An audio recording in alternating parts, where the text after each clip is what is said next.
Oi pessoal, cá estou eu novamente para mais um episódio número 5, que na verdade é o sexto episódio, porque a gente tem o episódio 0.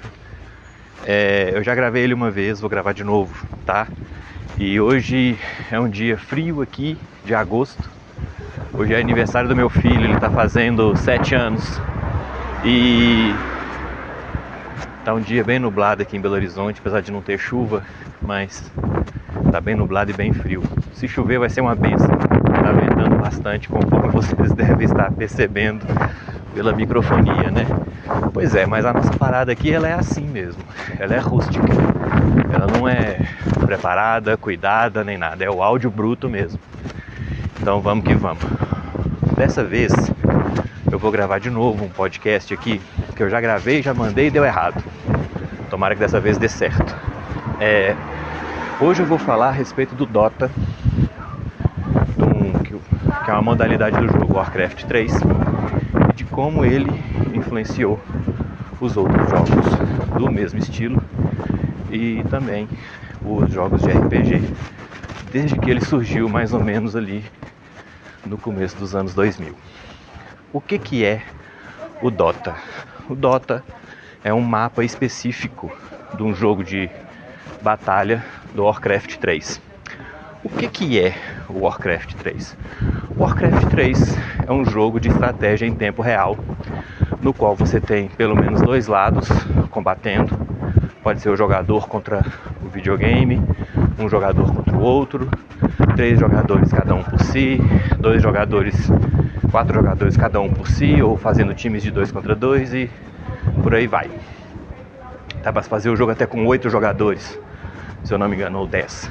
Enfim, no Dota você tem uma modalidade de jogo um pouco diferente. Ao invés de você ter que construir a sua base, você já tem a sua base pronta de início. Tal e qual no RPG, os personagens, eles já têm a cidade pronta para eles, né? Que é a base de operações do pessoal. Além disso, no Dota, ao invés de você ter que cuidar do seu exército, criar tropas, evoluir o equipamento deles, etc., você tem que cuidar apenas de um herói. Um herói que é uma tropa específica com habilidades específicas.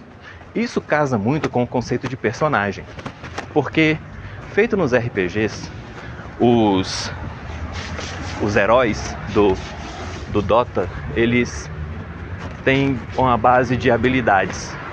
Ou eles têm habilidade principal em força, ou em agilidade, ou inteligência. Nisso você separa basicamente 3 tipos de personagens, vamos chamar assim. Você tem os baseados em força, que são os guerreiros. Você tem os baseados em agilidade, que são os ladinos, por exemplo. E você tem os baseados em inteligência, que são os conjuradores. Que aí você englobaria, por exemplo, clérigos e magos, e feiticeiro, e druida, e todo mundo junto. Então, você tem uma proximidade muito grande com os jogos de RPG. E por que essa proximidade existe? 2 fatores. Primeiro de tudo, o Dota é um mapa para se jogar Warcraft. Warcraft é um jogo inspirado em jogos de RPG. Então, a grande parcela do Dota, do esqueleto do Dota, do alicerce do jogo, é advinda dos jogos de RPG. E aí o Dota pegou essa como se diz, essa influência, pegou essa estrutura e desenvolveu a sua identidade a partir dela. Então você veja, os jogadores, por exemplo, 8 jogadores, 4 contra 4, estão em 2 bases do mapa, 4 numa base, 4 na outra, e eles não têm que cuidar da base de verdade, a base se autogerencia, vamos chamar assim, feito a cidade dos jogos de RPG, e eles têm que cuidar apenas do progresso de seus heróis, feito os jogos de RPG, onde cada jogador cuida do seu próprio personagem. O Dota apresenta também a estrutura de progressão em níveis, feito os jogos de RPG. E essa progressão em níveis se dá pela vitória contra os oponentes ou as estruturas do jogo. Os oponentes, no caso, são os jogadores adversários ou então os monstros neutros que tem no mapa, que não são aliados de ninguém. Esse progresso dá-se pela medida em ouro, feito o XP também no D&D original e na D&D primeira edição era medido em ouro. Não necessariamente pela derrota de monstros, mas sim pela obtenção de tesouros. Então o jogo, ele conta turnos de mais ou menos 1 minuto, e nesse tempo de 1 minuto, ele renova, ele dá o respawn, né? Ele ressuscita todos os monstrinhos neutros do jogo, se tiverem sido derrotados, e ele lança automaticamente as tropas de cada base, que é um exércitozinho bem... um grupo, vamos dizer, um batalhão não, um pelotão também não, um grupo de 4, 5 ou 6 monstrinhos que vão da sua base atacar a base adversária. Quando um dos heróis mata um desses monstrinhos, quando ele dá o last hit, o último tiro, né, o tiro que mata, ele ganha um percentual em ouro e um percentual em XP. Esse ouro, cada herói vai usar para poder voltar em sua base, comprar itens mágicos, o que na época ainda não era uma coisa assim tão comum nos jogos de RPG, mas a influência do Dota vai fazer com que isso torne-se cada vez mais frequente, comum e aceitável, né? E também vai fazendo com que ele vai subindo de nível e, a partir dessa progressão em níveis, ele vai ganhando habilidades. Essa influência do Dota nos níveis, por exemplo, fez com que, a partir de um determinado momento, toda a progressão de níveis fosse vista como uma oportunidade de dar uma habilidade para o personagem. Então, toda vez que um personagem subisse de nível, ele não apenas ganharia os pontos de vida e tal, e melhoria de teste de resistência e tal, ele ganharia alguma coisa para fazer. Dentro do Dota, quando um personagem atingia o nível 6, ele geralmente ganhava ele ganhava uma habilidade que era a tal da Ultimate, que era a melhor habilidade daquele herói. Então, ele ganharia no nível 6, depois ele poderia melhorar um pouco, se eu não me engano, no nível 9 e depois no nível 12. Isso transcreveu-se diretamente para o RPG. Por exemplo, na 4ª edição do Dungeons & Dragons, que muita gente que gosta de Dungeons & Dragons finge que ela não existe, né? Mas ele existe sim. Esse transcreveu-se diretamente para os jogos como, por exemplo, a 4ª edição, na criação de um poder chamado diário, que é o Daily Power, é o poder diário, você só pode usar uma vez por dia. E, obviamente, na progressão do jogo, do Dota, o seu objetivo é derrotar a base adversária. Então, quando você derrotava a base adversária, o jogo acabava, né? É assim que você vencia. Essa estrutura, esses jogos podiam durar mais ou menos de 20 minutos a 1 hora, né? Porque eles eram bem céleres, vamos dizer assim. Esse jogo, durante uma determinada época, eu não sei se é exagero dizer, eu acho que não é exagero dizer que ele dominou o mundo. Esse jogo fez a fortuna da Blizzard. Esse jogo associado ao World of Warcraft, que é um outro jogo que eu não vou lidar tanto porque me parece que a influência determinante é a do Dota e não a do World of Warcraft. Esse jogo trouxe 10 milhões de jogadores para a Blizzard. Gente que para jogar tinha que conectar numa rede em tempo real, né? Entrar num servidor da Battle.net, escolher uma sala, permanecer nessa sala, esperar a sala encher, o que nunca demorava muito no auge, vamos dizer assim. Quando essa sala enchia, o jogo iniciava. Muitas vezes as pessoas não se conheciam e frequentemente o que acontecia? As pessoas montavam times que não eram equilibrados. Então, pegava só herói de inteligência, fazia um time só de herói de intel. geralmente não dava muito certo, porque eles não eram tão resistentes quanto os heróis de força, então não adiantava muito eles terem os poderes. É aquela clássica combinação, né, do canhão de vidro. O mago é super poderoso, mas ele tem tipo 4 pontos de vida. Então você resolve ele com 2 tapas, né? Se você resolvê-lo antes dele começar a fazer as coisas que ele faz, tá tudo certo. Então assim, quando você teve esse jogo lançado, o sucesso dele foi estrondoso. O Dota é jogado ainda em alguns lugares. Ele começou a ser jogado mais de 20 anos atrás. E ele foi um sucesso durante mais de 10 anos. Esse jogo, ele influenciou o D&D e o RPG de forma indelével. Ele fez com que outros jogos online fossem da mesma temática, do mesmo tipo, do mesmo padrão, alguns inclusive cópias muito caricatas, fossem lançados.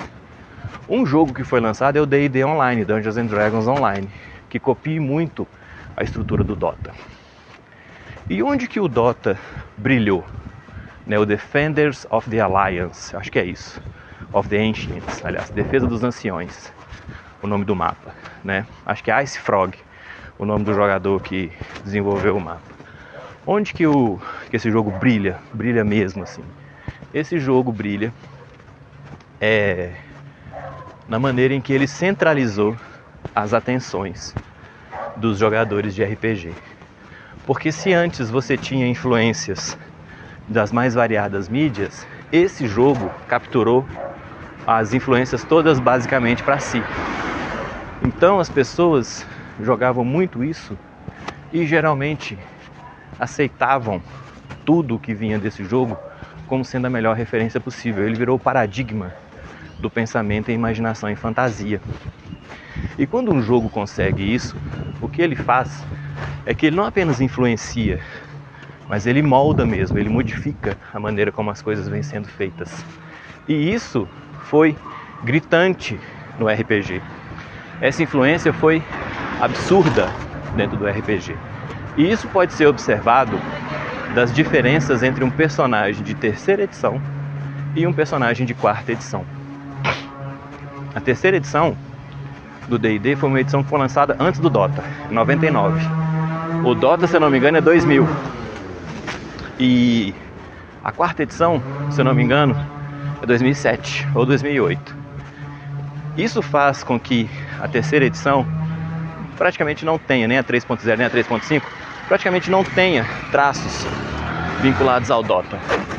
Já a 4ª edição, ela é lançada num ambiente onde o Dota era o jogo, era onipotente, onipresente, onisciente.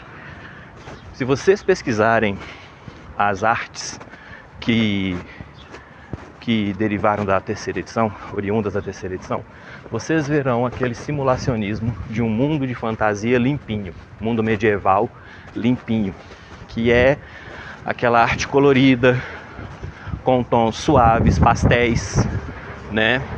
De pessoas que se parecem pessoas, vamos dizer assim.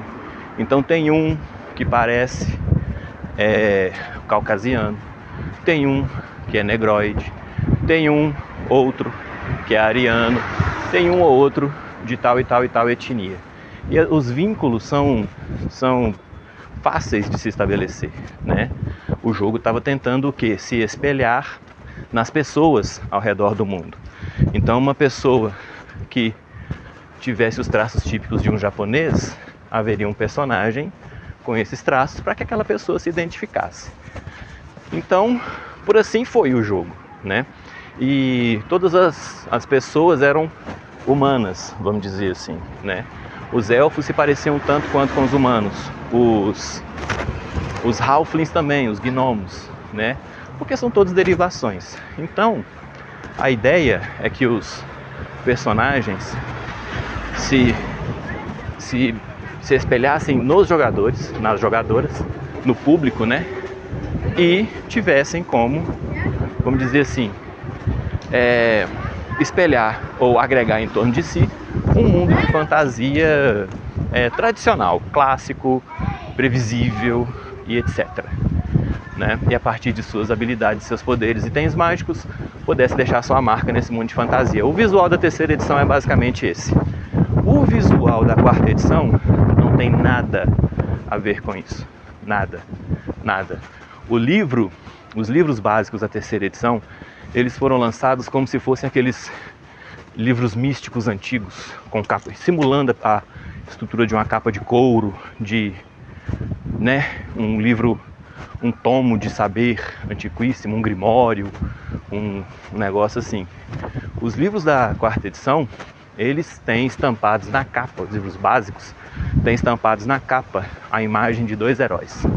Um deles, que é um homem-dragão, um draconato, ou uma draconata, eu não sei de fato, e a outra personagem que é uma humana, vamos dizer assim, com alguns traços de misticismo. Essa mudança ocorreu porque na quarta edição a intenção era de que os personagens se parecessem com os heróis do Dota, ou com os heróis dos jogos. Então não havia essa dose de realismo, vamos chamar assim. Não havia essa referência nas pessoas, entre aspas, de verdade, né? As referências eram os heróis dos jogos, muito em especial o Dota. E a partir disso, mudou-se inclusive a estrutura de ações em uma rodada de jogo. Tradicionalmente, até a terceira edição, até o final da 3.5, o que era uma rodada dentro do jogo de RPG? Uma rodada era, jogava a surpresa, no caso de um combate, decidia-se se alguém estava surpreso, jogava-se a iniciativa, quem conseguisse agir na surpresa poderia agir, jogava-se a iniciativa, quem fosse primeiro agia ou movimentava, você podia fazer um movimento duplo ou meio movimento em uma ação, essa ação podia ser uma magia, um ataque à distância ou um ataque corpo a corpo. Se você escolhesse uma ação de rodada completa, você não movia e fazia alguma coisa que levava uma rodada, e aí passou a sua vez, você passava a vez para outra pessoa que perdeu a iniciativa, e aí depois o jogo entrava numa repetição a partir dos lances de iniciativa. Então, você não precisava testar a surpresa na rodada seguinte, você testava logo a iniciativa, né? E assim o jogo continuava. Porém, os jogos, isso é o RPG clássico, isso é o RPG de 1970 para frente, né? 1975 para frente. Todas as vezes em que alguém jogou RPG Dungeons and Dragons por rodadas em combate, a sequência foi basicamente essa. Agora, com a quarta edição, não. Por quê? Porque os jogos de computador trouxeram um jogo mais dinâmico. O jogo de RPG com essa estrutura de ações, ele é um jogo de ritmo muito lento, de cadência, muito cadenciado para um jogo eletrônico repetir. Ele vira muito um stop motion. Você agiu, agora você para, é a vez do outro. O Dota não. O Dota era um jogo no qual as ações duravam coisa de 6 segundos, 3 segundos, 2 segundos dos poderes, né? De maneira que o jogador permanecesse entretido com aquilo. Então, se nas edições anteriores você tinha que uma rodada era 1 minuto, como era no AD&D, se eu não me engano na terceira edição também, na quarta edição que você tem aqui uma rodada dura 6 segundos. Então toda a filosofia de jogo, ela muda, ela vira uma outra coisa. Então, na quarta edição, você tem a surpresa, você tem as ações que você pode fazer na surpresa, você tem a iniciativa, e aí o que você tem? O seu personagem, quando é a vez dele na iniciativa, ele pode fazer uma ação padrão, pode fazer, que é o ataque, vamos dizer, e o movimento. Além dessas duas, ele pode fazer uma ação livre, que é uma ação que ele pode fazer a mais, de bônus, vamos dizer assim, é uma coisa menor que ele pode fazer, que ele faz de bônus. Além disso, ele pode ter algumas habilidades que permitam que ele haja fora da rodada dele. Então, por exemplo, se ele tem uma habilidade que diz assim: se alguém do meu lado, se algum inimigo próximo, adjacente, no alcance da minha arma, fizer um ataque à distância, eu posso fazer um ataque nesse cara. Se alguém, então o seu personagem agiu, passou a rodada dele, vai a rodada para o outro lado, né? Nesse outro lado tem os inimigos. Se o inimigo fizer um ataque à distância estando do lado desse personagem, ele pode fazer um ataque fora da própria rodada, ele está fazendo uma reação a esse oponente. Esse personagem que tinha essa habilidade de fazer a reação, se ele tivesse uma habilidade chamada trespassar, ele poderia acionar a seguinte condição: se ele matasse, eliminasse, desabilitasse esse oponente, ele ganhava um ataque extra. Então olha só, você está fora da sua rodada, o sujeito fez um ataque à distância num colega seu, você foi lá com seu personagem, fez um ataque nesse outro inimigo, seu personagem matou, derrubou, deixou inconsciente esse inimigo, o seu personagem ganha um ataque extra em algum outro monstro, algum outro oponente que estivesse no alcance da sua própria arma, da mesma arma que foi usada no ataque anterior. Então você veja, vira uma coisa muito mais interativa. Você joga muito mais. Você assiste pouco, você está atento para as condições, porque se de repente aparecer uma condição que dispara um dos gatilhos do seu personagem, você vai cobrar e vai pedir aquela ação, né? E você tem muito mais recursos a utilizar.